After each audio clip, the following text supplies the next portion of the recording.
using it. Well, at the time that was like one of the most busiest naval facilities in the world, wasn't it? Yep.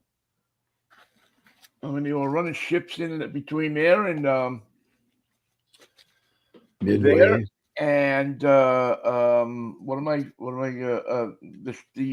shipyard, Hunts Point. Hunter's Point. Hunters Point. That was Hunts Point is in the Bronx. That was one of the busiest places. That and Richmond is what I was trying to think of. The Richmond Boat Yards. Henry J. Kaiser. Find a need and fill it. Exactly. People that go to Kaiser Healthcare don't realize that without Henry J., who by accident invented his own healthcare system because he didn't want to pay the high prices of doctors in those days. He was a member of the Kaiser medical plan before that's what it was called. Well, yeah, that's when it was called his checkbook. I mean, pretty much, you wouldn't have. Well, I mean, at the time that all came about, no employers were given medical health plans and things like that. I mean, that was an unheard of benefit. The American way of medical care in those days was bring out your dead. Dead. Well, it's pretty much still that way, isn't it? Yeah. Yes. I mean, I hate to say it, but you're really not much different than that. Let's see, what do we have here? We're having trouble streaming to Facebook this morning. All right, so if you are, well, if they can't stream to Facebook, you wouldn't be hearing us. So I would say that your best way on Facebook to get our show is to go to YouTube. And I'm going to right now, here in a second, put up the on Facebook. I'm going to try to do this while we're talking. Put up the what would you call it? The QR code, so that you will be able to get us on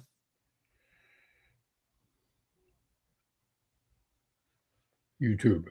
Yes, thank you.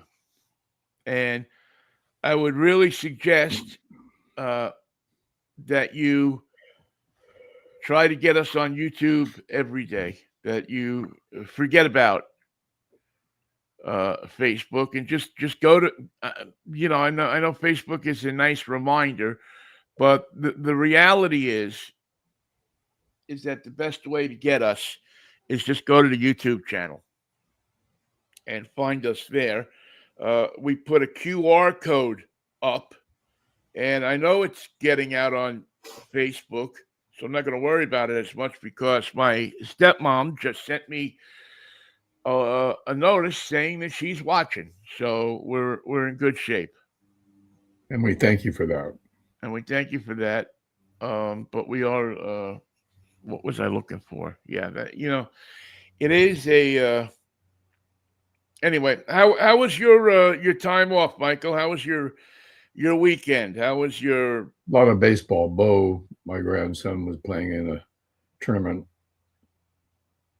and there's a lot of ball. The type of tournaments where you win one, then you play another one. And yeah. So he had games on Saturday, Sunday, and Monday. It was a busy family, and the busy parents taking the kids all over the place and getting those uniforms clean in between games. It's that's kind of the thing, isn't it? It's nothing but irony that the boys' home uniforms were white pants, white shirts. You have to imagine how often a 6 or 7 year old hits the deck in his white uniform. during 3 days of baseball. You get a pretty dirty uni. Well, that's why you have guys named Dirty Al Gallagher. This is the guy I was thinking of. I wondered if there was a Met equivalent to Dirty Al. Dirty Al was the third baseman for the Giants in the 70s, and Dirty Al earned his name by he could play pepper and get dirty. He would be filthy. He wouldn't be able to see the word Giants on his chest or his number on his back, because Dirty Al would be true to his name, dirty. Now, did the Mets have a dirty guy? Joe Pignatano covered in his own tomato juices. John Stearns is one of the guys that come to mind when you talk about guys who were always mixing it up in the dirt. Dude, as he was known, John Stearns, was a guy who his uniform was dirty, and in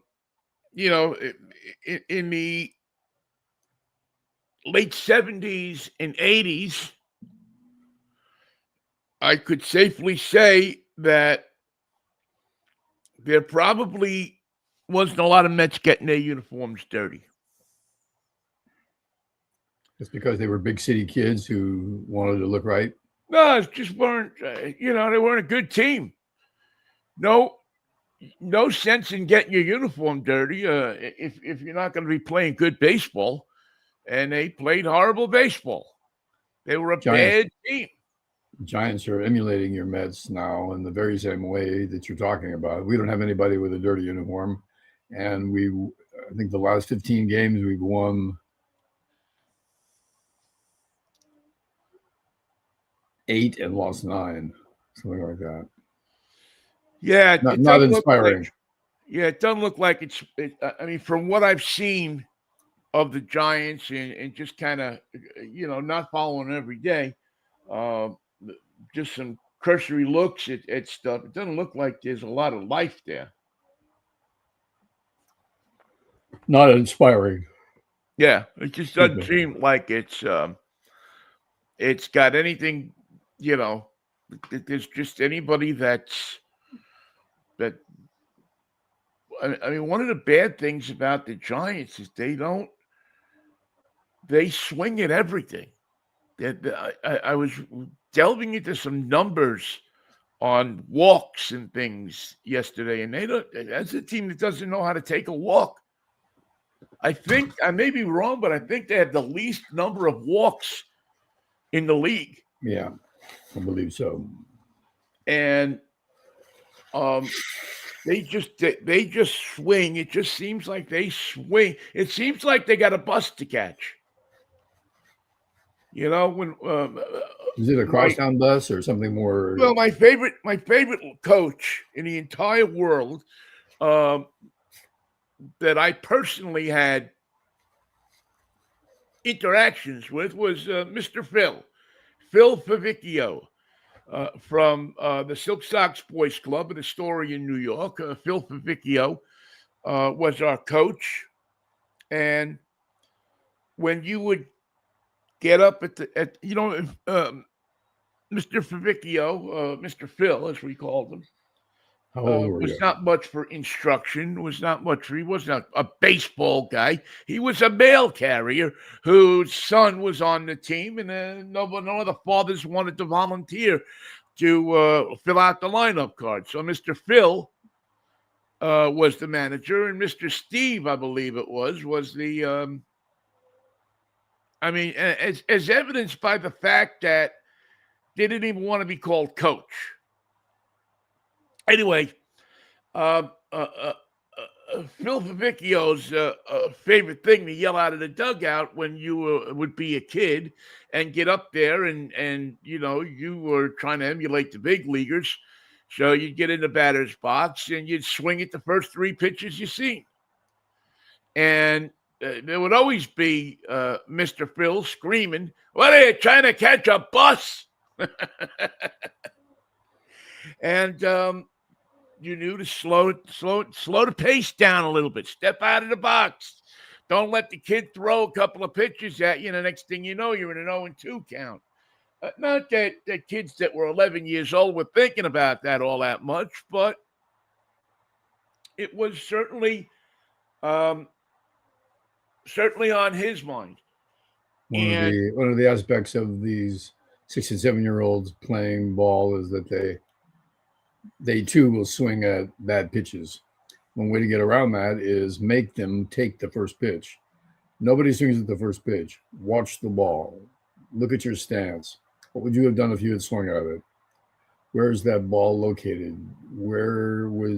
How would you swing to make contact? But don't swing.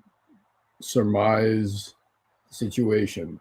Look at the ball. Do what Ted Williams did. He watched the rotation of the pitch. He knew where it was going. He knew if it was a breaking pitch. He knew how to proceed. He knew how to put the bat on the ball. But one thing you got to do is look at the ball, follow it in, don't swing. Have the presence of mind to just learn from that pitch and then hit the next one out of the park. yeah, we didn't have much of that. We had people that were more concerned about getting over to George the hot dog guy first when the last pitch was thrown. I mean, it was. There were some people that were really into it on our team, but you know what? Our team was doing it for fun. Our team was doing it for. It kept the kids off the street for a few hours a week. So we just didn't. We weren't that professional about it. What about practice? How many times did the We team get practiced together? once a week. Mm-hmm. Yeah, I mean, I think our games. Well, it depends. We had two. What did Silk Sox have? Did Silk Sox have 2 games a week or one? I forget now. One of the leagues I belonged to. For a while, I belonged to 2 leagues, and one of the leagues had 2 games a week, and one of them had 1. And I was, but one of them, for some reason, I don't know. I think I wound up playing 3 games a week and a couple of practices. So That's a busy week for a kid. Yeah, and for most kids that were in those 2 particular little leagues, which was Silk Sox was the guys in Astoria, Elm Jack were the guys in Jackson Heights. The Elm Jack guys were the guys that were much more serious about it. Those were the kids that the parents, and they had to. I mean, we had better uniforms though. I will always say that if there's one garment of clothing that I would love to find from my past would be the uniform of the 1966, 67 probably Silk Sox Braves, because we spent money. I forget how much those uniforms were. Well, I don't forget. I just didn't know. My father bought the thing. But it was a stunningly beautiful uniform. It had red piping on it. We were the Braves. So we had every team had the same uniform in that we had the same button front jersey, piping around the collar and then down the front. And then the team you were on was the first letter of the team. So we were Braves. So we were red and white with a red B on the uniform. The Tigers was an orange. They had a T. And I think so. I think we had 8 teams in the league. So anyway, but the uniforms were beautiful. I mean, they were really nicely done. That the pants fit nice. We had the stirrup socks that were fit beautifully. The whole deal was you looked 10 times better than you played, and we had a great. That's a good start, though. Could look right to win. But as far as as learning about the game and stuff, that you got more from the Elm Jack coaches because they were into it. And then a couple of times a year on the Silk Sox side, they would have a coach come in or a friend, somebody that knew baseball come in, and they'd give us a little bit of instruction. And the fathers would give us a little bit of stuff, but really, it wasn't that intense. It wasn't like I'm sure Boget's, has different fathers and they all know baseball and they all, they carry the bags with the bats. And, we basically had a bat and a glove that, wood bat with a glove, and you put the glove on the bat and you stuck it over your shoulder and you rode your bike down to the field with one hand. Yep. No helmet, no nothing. That's how you got to Bolivar Field, which is where we played, which was behind the Bolivar Watch Company, which is now a Home Depot. And I shed a tear every time I go past that site when I go back to New York, and I think that I used to play baseball on that, on that parking lot. And they had one of the final last tracts of land down there at 25th Avenue and Booty Street. And it was they had I think 6 diamonds on there. And then they had the Silk Sox seniors, and they played over at St. Mike's. But that was it. I mean, you didn't have the elaborate stuff that you have today, or travel teams. We didn't travel. We traveled. You traveled anywhere you went. You traveled on a bike. That was how you got places. And didn't have to take the train to a game. No, we didn't take trains. We didn't take buses. We didn't take anything. Your father either dropped you off, you walked, or you took your bike. Most kids, it was bike because Silk Sox, SILKSOX, Silk Sox Little League was Silk Sox Boys Club is actually what it was called. And there was no boys club. There was never a Silk Sox Boys Club. There was just a Little League. But we didn't have any. Yeah, we didn't.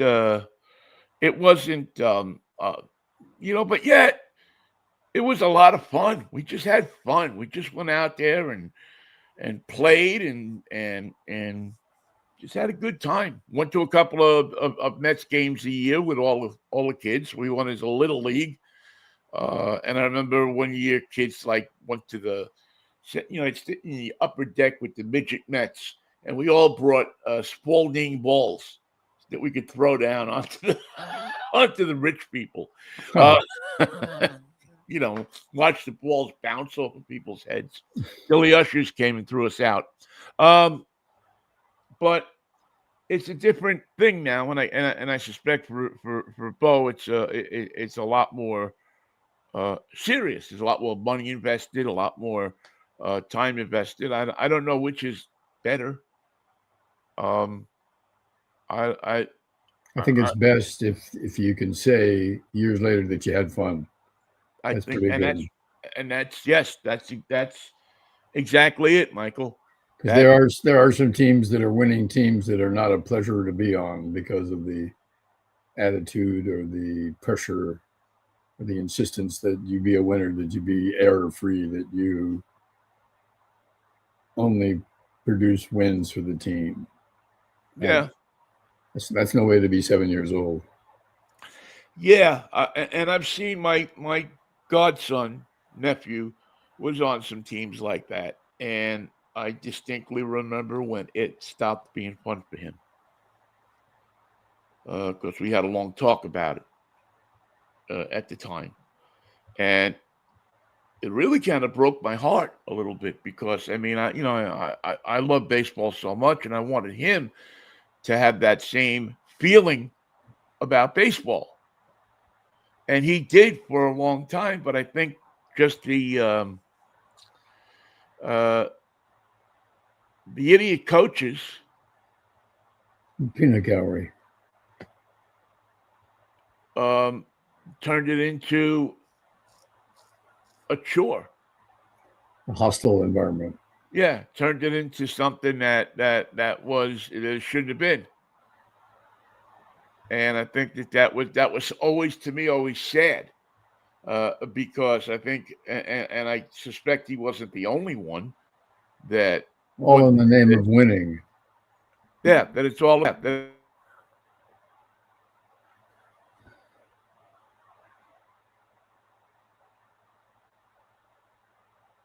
All of these different people have to, have to their wants and desires have to be served instead of the kids who really, they want a hot dog and a soda after the game. That's right. And they really look forward to it. It's not a little thing. It's important. It's part of the ritual. Right. Right. It's part. Yeah. It's not. You're not. And again, I know that there are teams, and I realize that there are teams. I know California is a place like that. Sure. Where everybody thinks their kid's going to be the next Jeff Burrows, or the next Keith Hernandez, or the next whatever. Tito Fuentes. Yeah, whoever. Yeah. As opposed to just going out and having fun playing the game. But we can go into do hours on different things. It's funny. I watch this now with my brother's kids, to a certain degree, and I'm not there every day, so I don't know the dynamics. But they sure look like they're having a lot of fun playing football. It doesn't seem like it's a league where you are. You have to win at all costs, or that ESPN mentality hasn't creeped into it yet. And it looks like they're having fun. I hope that Bo's getting the same experience, that he loves it, and that people don't do anything to take that love away from it. So if he shows up with a dirty uniform once or twice, just start calling him Dirty Bo. Dirty Bo Gallagher. Dirty Bo Gallagher. That's it. And he's ready to fly. I used to show up with a dirty uniform at times. I remember a couple of times. My mom just didn't have the time to get my uniform clean. And for some godforsaken reason, I wasn't allowed to operate the washing machine. I think it was the fact that I put a bunch of toys in there at some point. That might have been part of it, to clean them. The toy cleaning episode in your youth wouldn't be young Vinnie without that. I had a few episodes like that. I remember painting my father's tools. Well, what color? Red.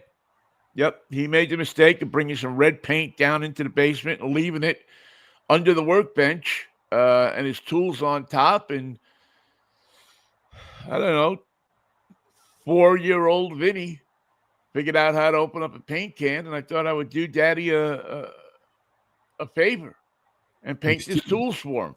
These tools could be red, and I'm going to see to it.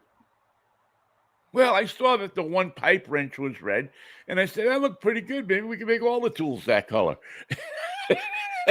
And Dad will know where his tools are. He'll know those are his tools. Well, you know what? For several years, I knew where his tools were. As a matter of fact, I know where them damn tools are right now. And he's been gone for 20 years, 25 years. Oh. That's hilarious.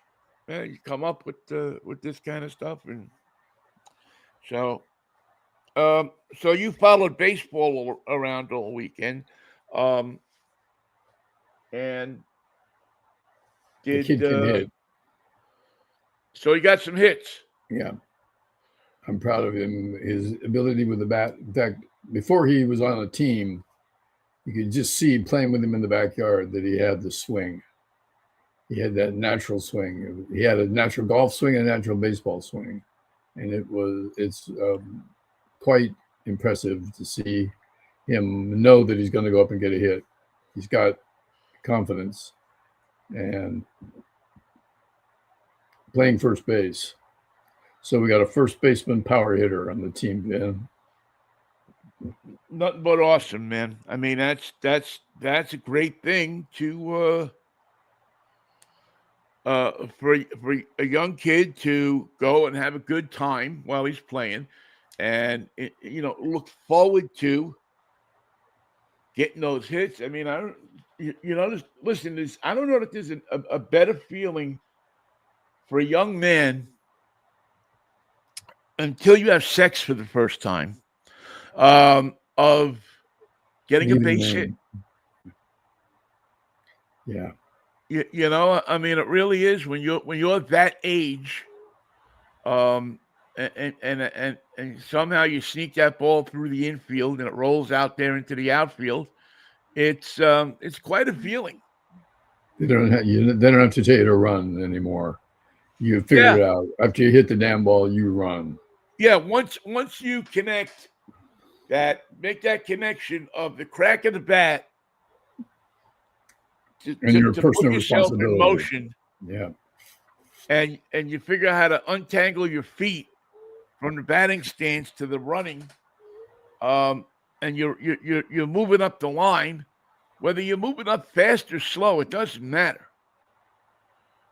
The trick is that you get up there and you get that hit and you're safe and you beat the ball out, or usually you watch some kid out in left field dicking with the ball, trying to catch up to it or find it or looking around. The best thing you can see when you're running up the first baseline is you're looking out in the outfield and there's some kid going like this. Trouble in the outfield means you got a double now. I mean, and the coach is going like this at first base. Run, you idiot. Keep going, man.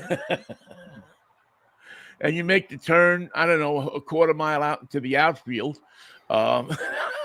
You pass the right fielder on the way to second base. Notice you took quite a bit of liberties with the base path as you rounded third. Some of those kids go way wide. Yeah, it's a tough cut to make. That's probably. I mean, I don't know if it's the toughest, but it's that's another thing to learn is how to run the bases and how to allow for your speed helping you turn at third rather than going straight. Right, you try to go for that inside corner of the bag as opposed to running to the back of the bag, which is one thing that kids don't learn until further on in their baseball careers. You probably don't learn it until, I don't know, that they're so concerned about getting you to first that they don't worry about you getting to third. Oh man. So well, that was, I didn't watch much baseball over the weekend. The Mariners were in Sacramento, and I have to make it a point this year of getting to a game in Sacramento. I did not get there last year for some reason, but I do want to go this year. I get the impression you can walk up and buy a ticket. Is that right? Oh, I think it depends on who's there. Now, I didn't get that impression for the Mariner games. It appeared to me that the Mariner games were pretty well sold out, but there's a lot of people in a lot of Seattle people that live in Northern California, vice versa. So, but yeah, if you're going to go see the Royals and the A's on a Tuesday night, you're probably not going to have too much of a problem getting a ticket. But if the Red Sox or Yankees are in town, yeah, because it's a place where, especially Red Sox fans, Yankee fans, Met fans, Chicago fans are going to go use that as a vacation and go out to Sacramento, because you have the, you can hit Sacramento and you go out there, and then you can go up to Seattle and catch a couple of games if you're, if you're following a team. The Yankees especially, they seem to travel. That's a trip Yeah, for Yankee fans. that's a scene. Yeah, and especially if you can time it when it used to be a lot easier because the A's were in Oakland, so you could go and catch maybe the Mets and the Giants and the Yankees and the A's and not leave San Francisco, then get on I-5 and go down and catch a couple of more games. It was a popular trip in New York, a popular vacation. Are the A's the most traveled franchise, starting in Philadelphia, Kansas City, Oakland, Las Vegas? Oh, good question. There was the Boston Browns. Yeah, the Bostons. I mean, you would have to think, because they went Boston to Milwaukee to Atlanta. Uh-huh. So maybe the Braves. The A's went Philly to Kansas City, to Oakland, to Sacramento, and then to Vegas. So they might be in terms of distance between cities that they played. I don't know. And now I was watching something last week sometime that talked about expansion for baseball and how Oakland might be on the list of possible expansion franchises. I don't know how you would do that.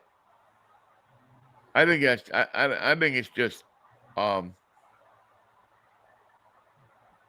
don't know how you figure that you would put an expansion franchise in Oakland. Because you're right back with the stadium problem that plagued the A's for so long. Yeah, it's not going to get fixed. It seems to me that Oakland had their opportunity to do something, and they dicked around with it for how many years? They had chances. Again, I will always put the blame on the Giants for a lot of the woes, because the Giants were supposed to have that territory for a certain amount of time and then give it back, and then they didn't. And who knows what the reality is? As Judge Judy always says, get it in writing. And bring your paperwork to court. Yeah. I mean, it appears that the lawyers for the A's were sleeping on the job because, depending on who you believe, the Giants are only supposed to have that concession to San Jose for a certain amount of time, and then they would have to give it back in a certain amount of time. But obviously, they didn't feel like that was necessary once they decided that they were staying, and they always wanted that card to pull out on San Francisco when they didn't get when they were having trouble getting a ballpark built. So I don't know, but I think that unfortunately they didn't do the right thing, which would have been to keep the A's there and let them build a ballpark in San Jose. Well, what are they going to do? Build two ballparks? So San Jose on the list too? The list that Oakland's on for expansion? I did not. I don't remember. I did not see them on the expansion list because the Giants control the territory. What other cities are on that list for expansion possibilities? Oh, okay. Let's see if I can remember. Charlotte. Not a major league city. Well, a lot of people think it is. Charlotte, Raleigh. That's one I don't think is a major league city. Nashville, San Antonio, I believe. Let me see if I can remember who else. Orlando. I don't know how you would even consider putting a third team in Florida when you can't So close to Tampa. The two teams that are there to work. Portland, Vancouver, which are always two names that are trotted out. Trying to think of where else that was on Maury's list. Actually, was a good article in Forbes about expansion. I'm going to see if I can call it up here, and actually do the MLB expansion. Let's it's Montreal is in there. That's a good idea. Montreal and Vancouver, get them both in there. Okay, here's the list. The list in alphabetical order: Charlotte, North Carolina; Montreal, Quebec; Oakland, California; Nashville, Tennessee; Orlando, Florida; Portland, Oregon; Raleigh, North Carolina; Sacramento, California; Salt Lake City, Utah; and Vancouver, BC.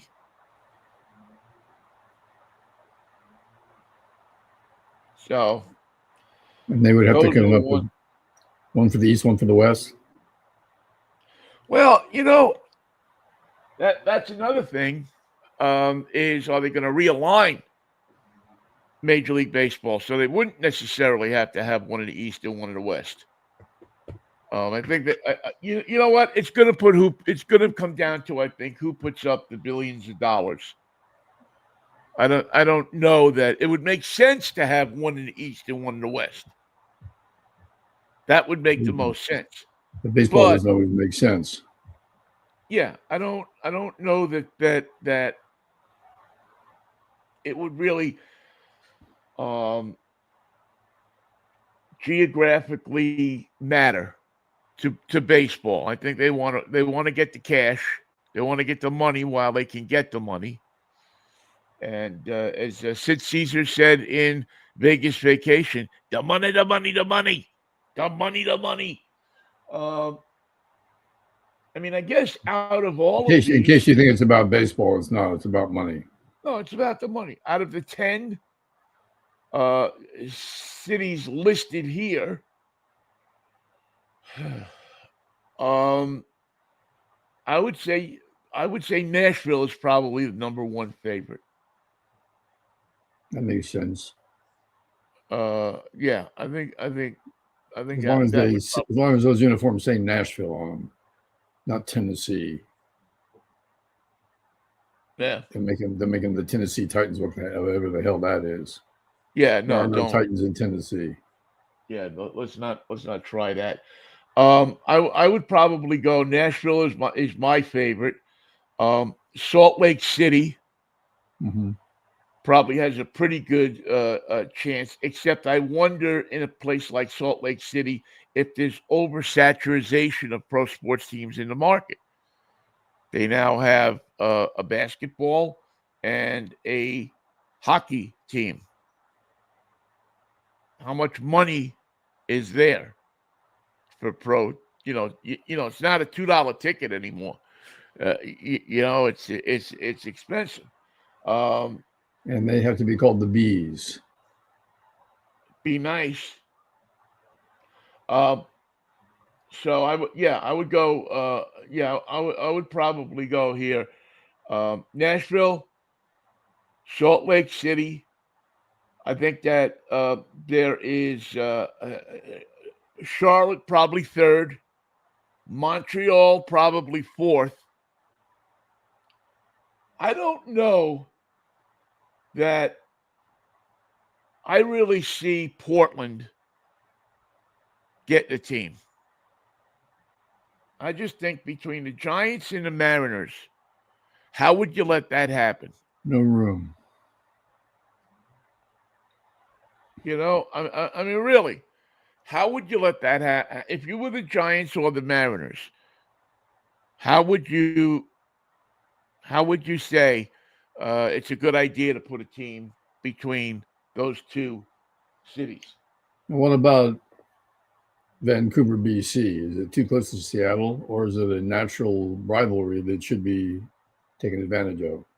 Well, they tried the natural rivalry stuff with the Grizzlies, and that turned into a disaster. That was a I don't know how it failed, why it failed. There was money behind it, but it failed miserably. And I don't know I mean, Vancouver's a great city. It's a much more cosmopolitan city than Seattle will ever hope to be. Um, there's tons of money up there. Yes. I think the Blue Jays own that market, and I would have to think that it would be a tough sell for any team to go in there and pry that away from the Blue Jays. I think they got the money. I think they got the stadium. Although they have a suitable stadium already. Well, yeah, that dome stadium that they have, BC Place, has been fully remodeled. Is a great place. It's right downtown. Now, some people say that you could put an outdoor baseball stadium where on that island where not Granville Island, but the one. It's not even really an island. It's an extension that they built out where Expo 86 was in Vancouver. But there's enough room there to put a stadium on the waterfront and kind of design it in the same way that the San Francisco stadium is designed, where you could hit balls out into the water. I forget what about the idea that they'd be better off playing more games in an indoor stadium because of the weather? Well, I think you would probably, with retractable with the way stadiums are built these days. Yeah, some means to ensure you don't have a Yeah, lot of I mean, I rainouts think in the anything would season. have to have anything new would have to have a retractable roof. Mhm. The climate there is fairly temperate. I mean, it's a nicer climate than Seattle. It's warmer. It's they benefit from those breeze, the currents, the warm Pacific currents that make their way in there. So I think weather-wise, that they would want a retractable roof if they built a new stadium. But again, you build a new stadium, you're talking way over $1 billion. Up there with the way property and stuff is, maybe $2 billion. It's whacked out. I mean, the numbers are whacked out. So, the other ones, Montreal, I mean, I think there's a lot of sentimental value for Montreal. They couldn't go back to the old Stade Olympique. That's done. So they would have to. They talk about for Montreal a new downtown stadium.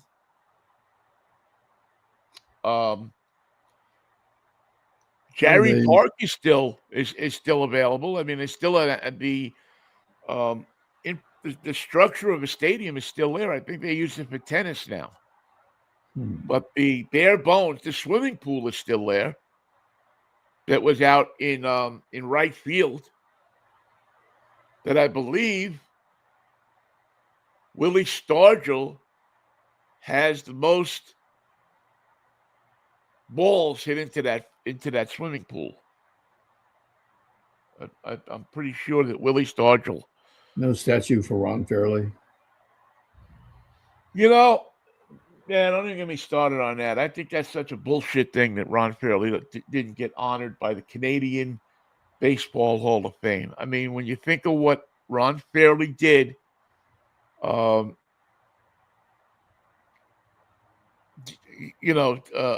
Canadian baseball and what he meant to Canadian baseball, not only winning, being on both expansion teams, but being an all-star from both expansion teams, and also being in the College World Series representing Canada.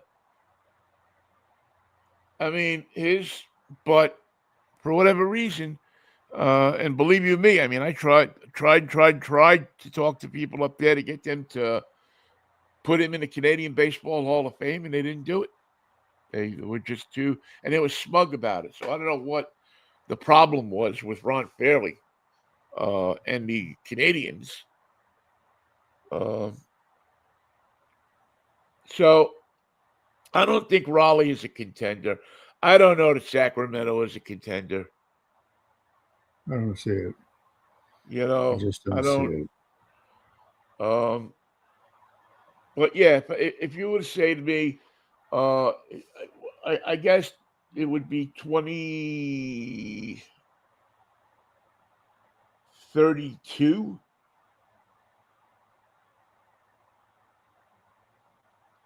Just trying to see of what of if there was a projected date in here. Yeah, I think it's 2032 would be the earliest that these potential teams would play. And this fee that you pay to Major League Baseball, $2 billion. What's it going to be?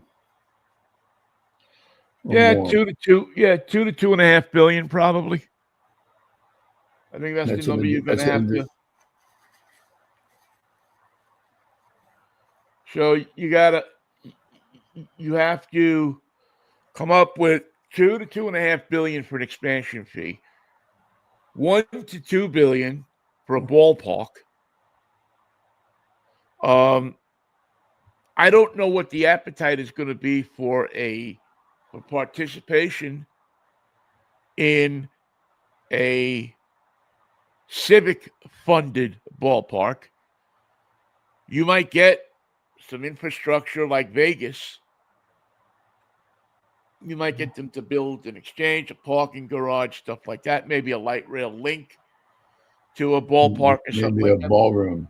You could build a ballroom right on the side of the stadium. You could do that.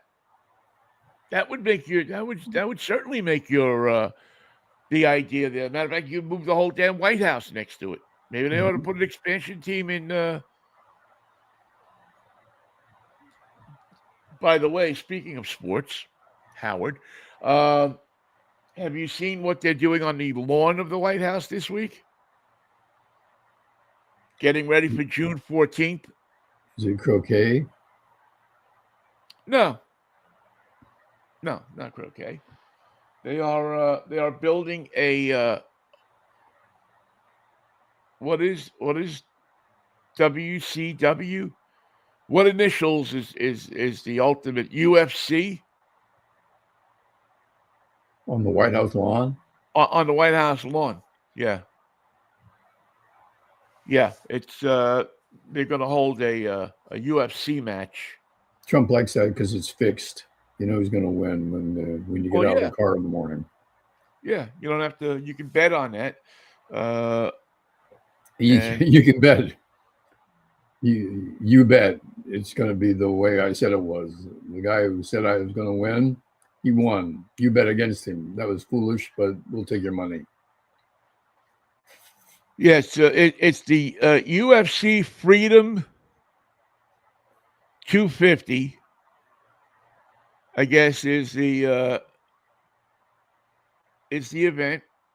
June 14th, 2026, the South Lawn of the White House in Washington, D.C., which Does is anybody where still have the sleeper hold? Michael, it beats the shit out of me because I have no absolute, I have less than no interest in it. Absolutely not. I don't think I've I ever do watched understand. a whole freedom. What do you call it? Ultimate UFC. It's a rigged ass. Um, I don't know event. It's not real. The holds are fake. The anger is fake. The interest is fake. The situation is fake. Right from the beginning, it's bullshit. Yeah, the only thing that's not fake about it is the money that they draw in. I mean, they bring The in tickets are real. tons of money. And you can't tell me that Trump won't be making a ton of money. Trump himself, his family will be making a ton of money off of this thing. And it's such a it's such a disrespect Yes. of our nation's capital. It's such a disrespect, but this is the America we live in. The new American way. This is the country we live in. This is where we're on now. The people will look at this and think that this is an event that represents America in 2026. And to be honest with you, they might be right. Pretty close to accurate. They might be right. There's no respect for. I mean, the fact that this guy was let. Well, I mean, you can go with a million things. The fact that he was let to do this or let to do that, or he could do this and do that. I mean, it's such a sad Yeah. chapter in our history. It's such a sad way that we're going to end our lives, leaving in America when we shuffle up this coil here in however many years we have left. To look at this and think that we live to see something like this, the total disrespect of our nation's symbols. And And that's every element of society is followed along with it. It's eroded, and it's suffered for having to exist in the shadow of Donald Trump.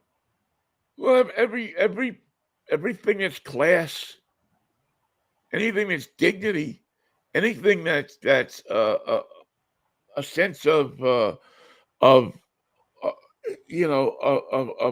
what's uh, I don't know, proper society. We just keep finding uh, a lower bottom to the hole. As I don't know. I mean, if you want to do this type of event in Las Vegas, that's what Las Vegas is built for. If you want to get this type of thing and welcome these people that love this kind of stuff into Las Vegas, God bless them. But you may remember Val Kilmer playing Doc Holliday in Tombstone, who in one scene said, "I have not yet begun to defile myself." And that's us. That's the situation we're in. We're an ugly representation of ourselves, but we have not yet begun to defile ourselves. There's more to come. it scares you. It scares you because you start to say, well, what else can they do? And I actually saw that this weekend. What else can they do? You asked the question, what else can they do? Well, I was thumbing through the internet as I often do on weekends. Mm-hmm. as well as the weekend, because I try to carry on Stephen Colbert's tradition of finding these news items that you should be aware of. And I saw a picture, an artist rendition, and I think that the person should have his artist license revoked for making this artist rendering of a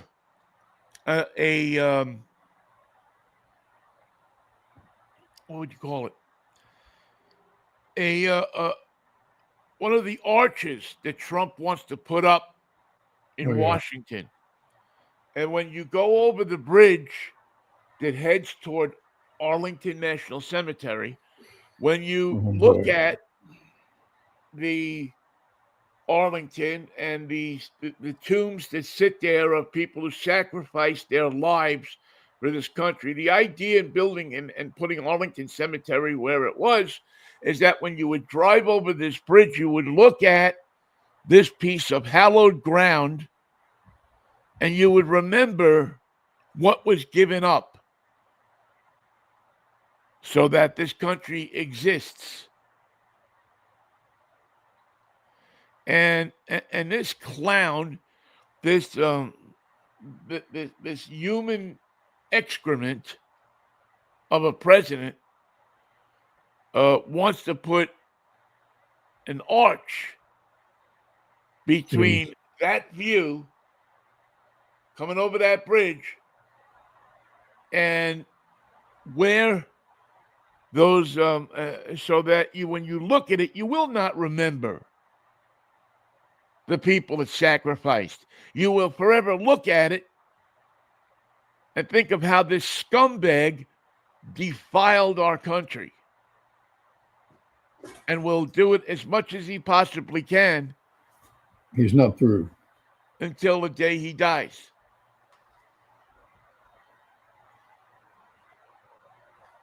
It's a shame. It's a shame to look at it. I think if he builds it, it'll be torn down. Bombed. It's just a it's so sad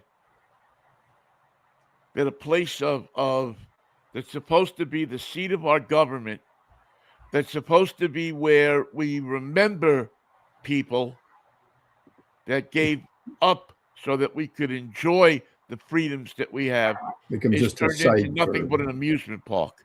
Bad memories, horrible memories to see that every day driving to work, especially if you're working for the government. It's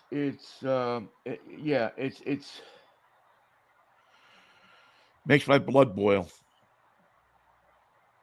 It's just, you know, and I look at it and I get disgusted, and more disgusted by it. And every time I think that this administration or the people that run this administration can do no more of a disgusting thing, they come up with something. They come up with something. They're going to give billions of dollars to the scumbags that broke into our Capitol. Convicted criminals. Convicted criminals who, by the way, go back and reoffend. Yep. These are not convicted criminals who, you know, learned their lesson. These are the worst of the worst that Donald Trump's talking about. And went back to their hometowns and said, well, I'll stay away from this. I made a mistake. I shouldn't have done that. I was in the grips of a cult. Now, these are people who have figured out that, you know, that felt good. And I'll try to do it again. And have some modicum of success doing it. It's ridiculous. Criminal in itself.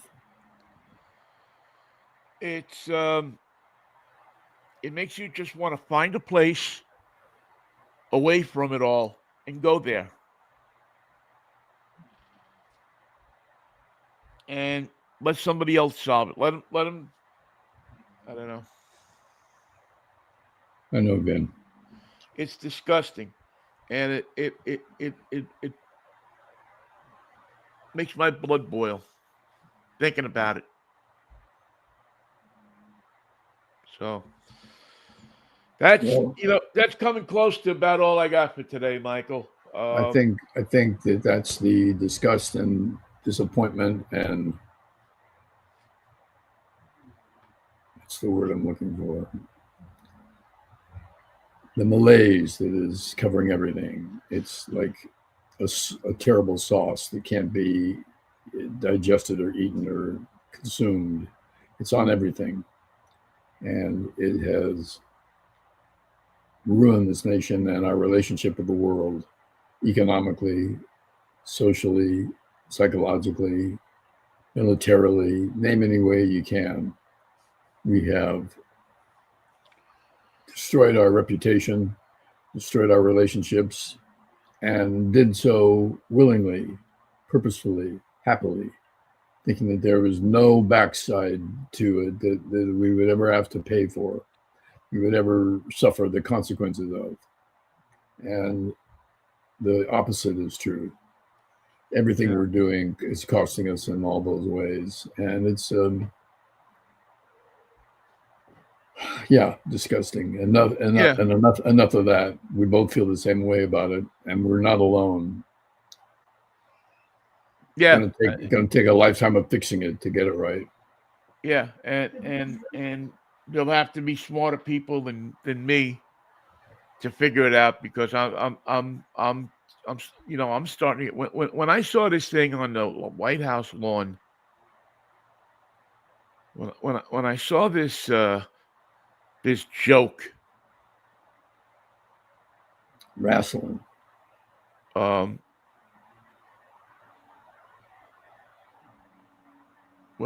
I looked at this and I saw I don't know. Everybody had a wrestling show on television when we were kids, and the guy from channel WPIX or WOR, whoever was doing it, would interview the wrestlers during the show, and their phony anger at being considered a loser or considered a less talented wrestler. I want to get in there and do some wrestling. Well, don't you have to first figure out who's going to win? Yeah, we don't talk about that. Yeah, yeah. Well, you had the lowest the lowest of the low, and the phony anger that the guy would muscle up, that he would brew in his own little wrestling mind, thinking that it was genuine, that people are really going to buy this. They're going to go for my anger on this one. He said my mother was a lousy cook, and I'm going to get him for it. Yeah. I won't rest until I have the belt. Well, of course you're going to have the belt. The belt is useless. The belt is meaningless. Anybody can have the belt. It's got to just be your turn. That's let's see your phony anger before we go to commercial break. You can throw a folding chair, but don't hit anybody in the audience. Yeah, that's your White House. That's what it'll look like. 2 short weeks, two plus short weeks from now. Donald Trump throwing folding chairs on the White House lawn while the big guys go wrestling. June 14th. That's what you'll see on the White House lawn. That's coming right up. Don't forget to get your Trump coin. Love it. And Bible and steak. This is how we'll mark the 250th year since the Declaration of Independence. This is what America is about now. It's criminal. Vinnie, have a good day. We'll see each other on Wednesday. See you Friday. Yeah, Friday. Yeah. I don't know what day it is. Today's Wednesday. The hell you say? I'll wrestle you for that. I'll wrestle you for that. I'll throw a chair at you. You got a chair that I can throw in the house? Of course. We We'll always chuck have that. one. We always keep one by the door. All right. See you Friday. If the Lord's willing, the creek don't rise. Mikey, peace, love, and Manischewitz, baby. Thank you all for listening too. We always appreciate it. And we'll see you on when will we see you on Friday? See you Friday at about 10:10 if the Lord's willing, the creek don't rise. Thanks very much for listening. Bye-bye now.